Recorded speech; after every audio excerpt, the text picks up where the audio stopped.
Hello everyone, and welcome to the College Football National Championship Player Prop Show. It is Monday, January 11th, 2021. My name is Dylan Burd here once again on the Sports Bird podcast, and we got a great game tonight between number 1 Alabama and number 3 Ohio State at 8 p.m. Eastern Time. I've been a huge college football fan since my first year of college at Penn State. Ever since then, my Saturdays have consisted of going to Penn State football games, tailgating, and just sitting on the couch and watching football. So extremely excited for the national championship tonight. And this was kind of a last minute idea. Usually I do the player props for the NBA during the week. I have been doing my player props for the NFL on the weekend. But you know what? The game was tonight, and I said, you know what? Why don't I do a college football national championship player prop show? Because books like FanDuel, like DraftKings, they are offering player props for this game. So I was like, you know what? We'll take our talents to college football, and we will talk about props for that game.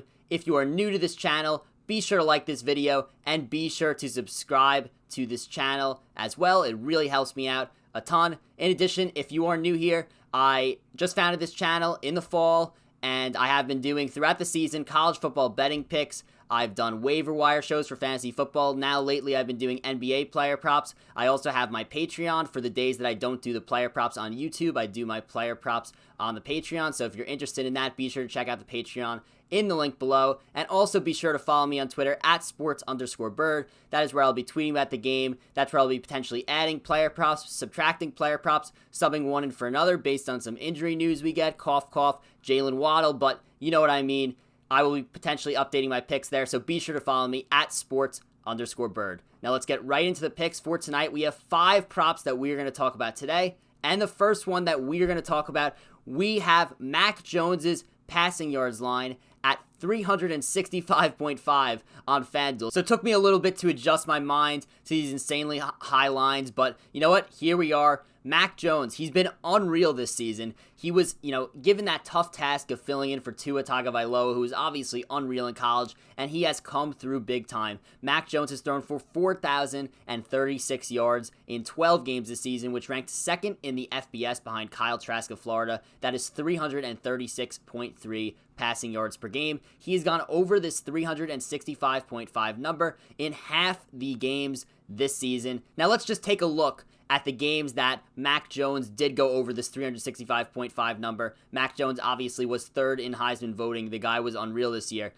The opponents that he went over 365.5 passing yards, they were good opponents. He went over against Texas A&M, Ole Miss, Georgia, Tennessee, LSU, and Florida. So obviously not all those are good opponents, but guys like Texas A&M, Ole Miss, they played a close game with. Georgia's a good opponent. Florida's a good opponent. So when you sit back and look at things here, you say, how did he do so well against the good opponents? And the simple answer is that Alabama's offense is so good, so he did well when they needed to pass. And when these teams would keep the game somewhat competitive, somewhat close, that is when he was at his best. Obviously, Ohio State is a very good opponent. I don't expect this to be a blowout. I expect Alabama to be winning for a decent amount of the time, but I don't expect this to be a blowout. I expect Mac Jones to have to throw the ball in this game. Obviously, Ohio State has a very explosive offense. They're going to score points for sure, so Mac Jones is going to have to throw in this game. Additionally, Ohio State's weakness as a team is in their passing defense. I mean, it has been all year. The Buckeyes rank bottom 25 in the FBS in passing yards allowed per game at 261.3. They rank 7th in the FBS in running defense, though. So the obviously big disparity there between their passing defense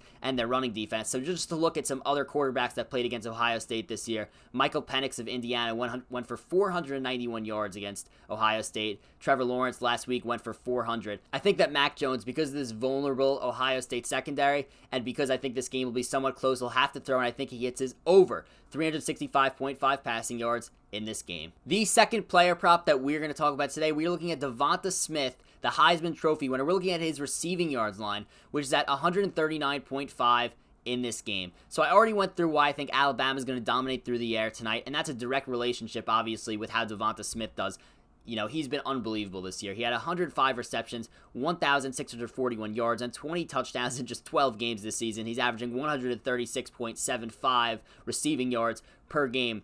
He's gone over this 139.5 yard line in 7 out of 12 games this season, and he's been going absolutely insane since Jalen Waddle fractured his ankle and has been out ever since. So since Waddle has been out, Devonta Smith has been that guy that's been getting pretty much everything. Tons of receptions, obviously, tons of receiving yards, tons of touchdowns, and now tonight, it has been announced that Jalen Waddle is likely to play in this game. So what does this mean? We really have no idea, because in college football, you could do whatever you want with injuries. You don't have to announce them.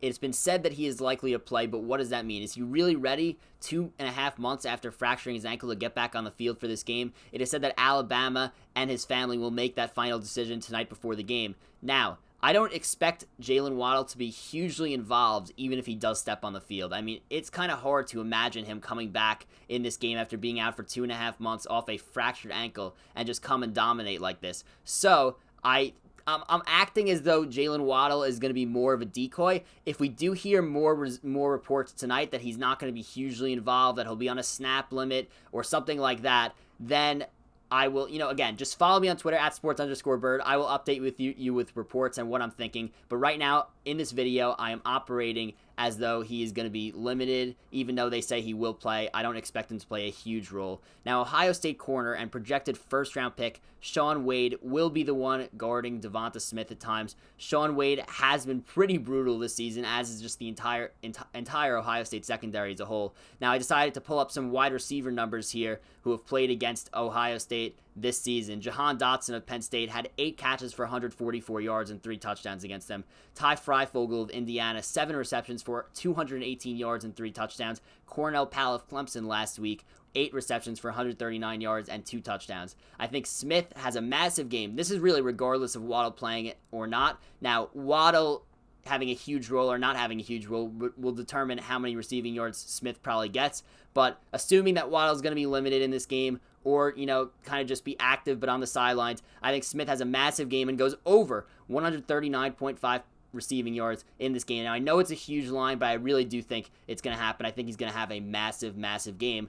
Like I said before, he has gone over this in 7 out of 12 games this season, so it's not like this line is just extremely far-fetched. This is a legit line. This is like in the NFL when they boost Derrick Henry's rushing yards to 120.5. It's because, you know what? He probably could easily get that done. That's like Devonta Smith right here. The third player prop that we're going to talk about today, we're looking at Naji Harris's total yards line, which is at over under 147.5. Once again, rushing plus receiving yards. That is from DraftKings. Now, Naji Harris, he has been insane this year. Ohio State's run defense is really good. I mentioned there that this line is from DraftKings.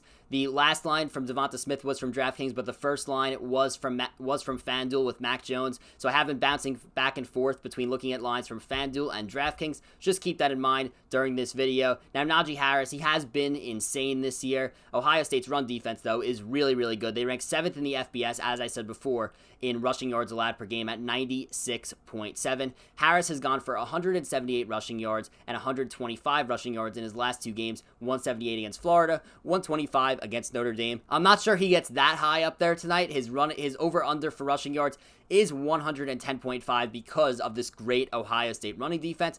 I think he could be used a lot as a receiver, though, tonight. We saw that against Florida. We saw that against Notre Dame. Against Florida, he had 5 receptions for 67 yards and 3 touchdowns. Against Notre Dame, he had 4 receptions for 30 yards. And I do think that with a great Ohio State, front 7, great run defense, I do think that they're going to rely a little bit more on Naji Harris in the passing game tonight as opposed to the running game. Obviously, look, he's going to get his carries, but I'm not sure if he's going to have that same type of success that he has. Maybe they could, get him the ball in space in, off screens or something like that. I just think that they're going to try and get Naji Harris the ball. The best way may be short passes rather than rushing the ball because Ohio State's run defense is so good. Harris's over-under in receiving yards is at 37.5, but he's only cleared that twice this season, so I didn't want to go there, which is why I was looking at his over for 147.5 rushing plus receiving yards in this game. Harris has gone for 255 rushing plus receiving yards against Florida, 155 rushing plus receiving against Notre Dame. As a result, in this game against Ohio State, again, I think he's going to get the ball a ton, whether it's passing, whether it's, rushing. I think that Naji Harris goes over